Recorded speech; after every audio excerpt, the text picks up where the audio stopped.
Good afternoon children. আমরা আজকে পড়ব পদান্তর। আজকেও কিন্তু আমরা ব্যাকরণই পড়ব। তোমরা এর আগে সাধু ও চলিত ভাষা সম্পর্কে পড়েছ। সাধু ও চলিত ভাষার আমি তোমাদের কিছু হোমওয়ার্কও দিয়েছিলাম, নিশ্চয়ই তোমরা সেগুলো পেরেছ। সাধু ও চলিত ভাষার কিছু উদাহরণ দিয়ে আমরা পরে আবার রিভিশনে পড়ব। আজকে আমরা একটা নতুন চ্যাপ্টার পড়ব, সেটি হলো পদান্তর। এখন প্রথমেই প্রশ্ন হচ্ছে, পদান্তর কথাটা কোথা থেকে এসছে বা পদান্তর ব্যাপারটা কি? একটা পদ থেকে অন্য পদে রূপান্তরিত হওয়াকে বলা হয় পদান্তর। সাধারণত পদান্তর বিশেষ্য পদ থেকে বিশেষণ এবং বিশেষণ পদ থেকে বিশেষ্য পদে রূপান্তরিত হওয়াকেই পদান্তর বলা হয়। এখন প্রশ্ন হচ্ছে, বিশেষ্য বা বিশেষণ সম্পর্কে তোমরা কতটুকু জানো? তাহলে আজকে আমি পদান্তর পড়ার আগে প্রথমে তোমাদের একটু বিশেষ্য বিশেষণ অর্থাৎ পদ সম্পর্কে একটু বলি। আমাদের বাংলা ভাষায় বা বাংলা গ্রামারে 5 রকমের পদ আছে: বিশেষ্য, বিশেষণ, সর্বনাম, অব্যয় এবং ক্রিয়াপদ।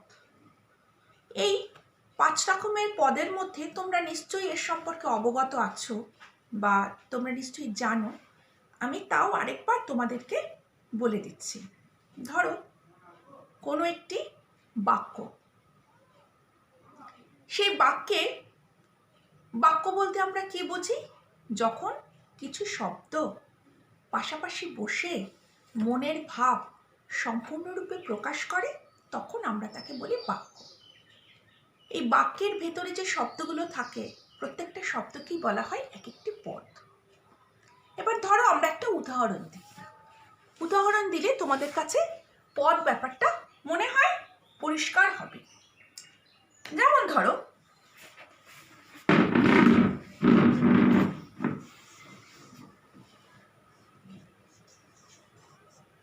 রাম ভালো ছেলে, এটি একটি বাক্য। আরেকটি বাক্য দেখি,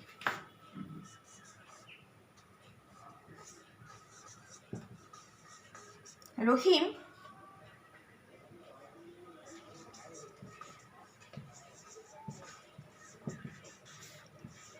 সাইকেল চালিয়ে বিদ্যালয়ে যায়।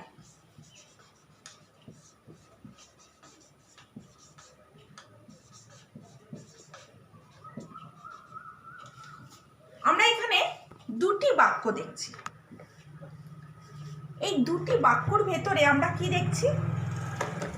বিভিন্ন শব্দ একত্রিত হয়ে বাক্য হচ্ছে। 1 নম্বর বাক্যতে দেখো, রাম ভালো ছেলে। এই বাক্যে রাম হচ্ছে বিশেষ্য পদ, ভালো হচ্ছে বিশেষণ পদ। কোনো কিছুর নাম বোঝালে বা কোনো ব্যক্তিকে বোঝালে বা কোনো কিছুর বস্তু বা যে কোনো কিছুর নাম বোঝালে তাকে আমরা বলি বিশেষ্য পদ। আর সেই বিশেষ্য পদের দোষ, গুণ, ভালো মন্দ যাকে বলে তাকে আমরা বলি বিশেষণ পদ। তাহলে রাম হচ্ছে বিশেষ্য পদ। তাহলে ভালো হচ্ছে, রাম কিরকম ছেলে? না ভালো ছেলে। তাহলে ভালো কথাটা হচ্ছে বিশেষণ পদ, আর এখানে ছেলে কথাটাও কিন্তু বিশেষ্যর মধ্যেই পড়ছে। 2 নম্বর এসো, রহিম সাইকেল চালিয়ে বিদ্যালয়ে যায়। তাহলে রহিম এখানে কি পদ হচ্ছে? বিশেষ্য পদ। সাইকেল চালিয়ে বিদ্যালয়ে যায়। রহিম কোথায় যায়? বিদ্যালয়ে যায়। এই যে যায়, রহিম বিদ্যালয়ে যায়, এই যায় কথাটা কিন্তু কি পদ হচ্ছে? কোনো কিছু ডুইং ভার্ব, অর্থাৎ কোনো কাজ করাকে বলছে ক্রিয়াপদ। এখানে কিন্তু যায় কথাটা ক্রিয়াপদ। আর এবার সাইকেল চালিয়ে, এটাও কিন্তু ক্রিয়ার পর্যাতেই পড়ছে, চালানো, কোনো কাজ করাকে। সুতরাং আমরা কি দেখছি, কোনো বাক্যের মধ্যে যখন কোনো নাম বোঝাচ্ছে বা কোনো কিছুর ব্যক্তি বা বস্তু বা কোনো কিছুর নাম বোঝায়, তাকে আমরা বলছি বিশেষ্য পদ। এবং বিশেষ্য পদের দোষ, গুণ, ভালো মন্দ যখন বোঝাচ্ছে, তখন তাকে আমরা বলছি বিশেষণ পদ। আবার যখন কোনো বাক্যের মধ্যে কোনো কিছু কাজ করাকে বোঝায়, তাকে আমরা বলি ক্রিয়াপদ। তাহলে আমরা আজকে বাক্যের 3টে জিনিস পড়লাম, বিশেষ্য, বিশেষণ এবং ক্রিয়া। আর 2টি বাকি থাকলো 5টা ভাগের মধ্যে। একটা হচ্ছে সর্বনাম, আরেকটি হচ্ছে অব্যয়। সর্বনাম পদ কাকে বলে? কোনো বাক্যের মধ্যে যদি বিশেষ্য পদের সাবস্টিটিউট হিসেবে কোনো কিছু লেখা হয়, তখন তাকে আমরা বলছি, অর্থাৎ বিশেষ্য পদের পরিবর্তে যেই পদকে ব্যবহার করা হয়, তখন তাকে আমরা বলি সর্বনাম পদ। যেমন রাম ভালো ছেলে, সে রোজ বিদ্যালয়ে যায়। যেমন ধরো, রাম ভালো ছেলে,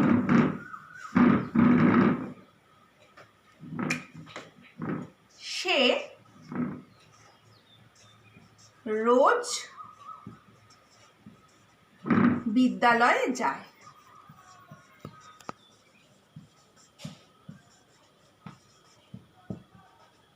এই যে সে কথাটা কার এগেইনস্টে বসছে?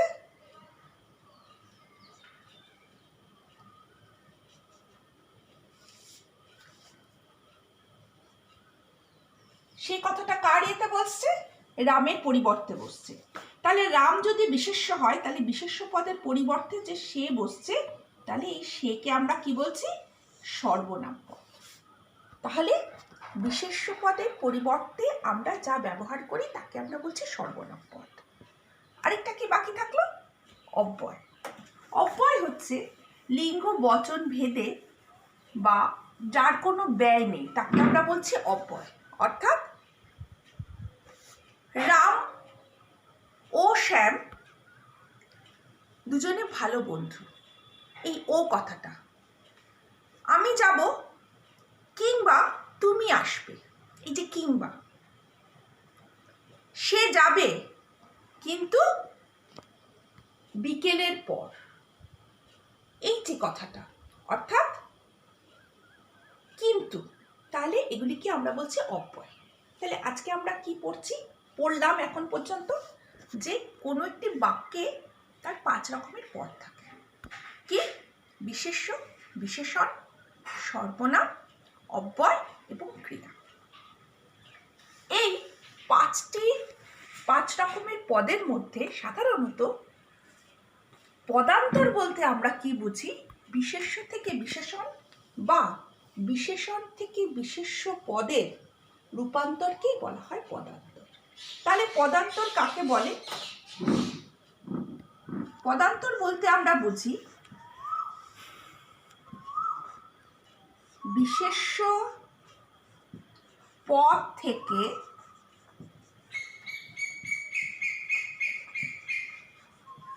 বিশেষণ বা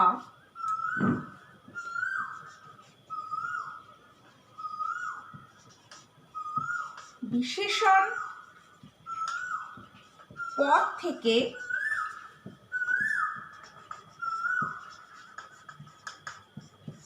বিশেষ্য পদে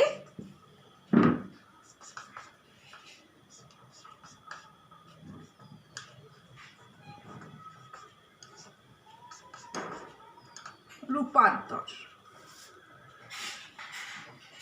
আরেকবার বলি, বিশেষ্য পদ থেকে বিশেষণ বা বিশেষণ পদ থেকে বিশেষ্য পদে রূপান্তর, একেই আমরা বলছি পদান্তর।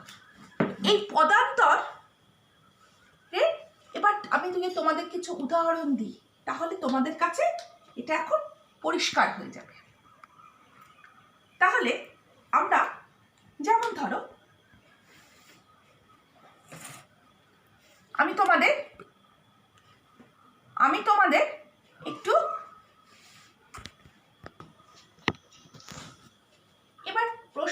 হচ্ছে যে আমরা এই পদান্তর পড়ব কেন। পদান্তর এই কারণেই পড়ব বা জানব যাতে আমরা যখন কোনো কিছু লিখব এই রচনা শৈলীতে ভাষার সৌন্দর্য যাতে বৃদ্ধি হয়, সেই জন্যই আমরা পদান্তর কিন্তু পড়ব। এবার আমি একটু উদাহরণ দিই। উদাহরণ দিলে তোমাদের কাছে এটা পরিষ্কার হবে।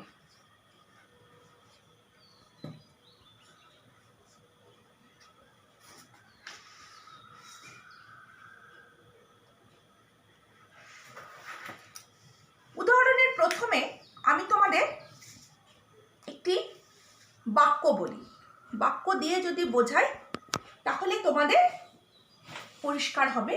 যেমন ধরো, রাহুল অনেক অর্থ উপার্জন করে, তার উপার্জিত অর্থে তার পরিবার প্রতিপালিত হয়। এবার আমি আসল জায়গায় আসি।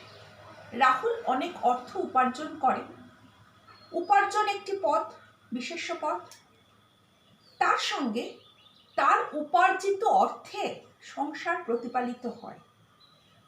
উপার্জিত, উপার্জন থেকে উপার্জিত, অর্থাৎ বিশেষ্য থেকে বিশেষণ, এইভাবেই কিন্তু পদ পরিবর্তন হয়। আজকে আমি তোমাদের বাক্যের মাধ্যমে বোঝালাম।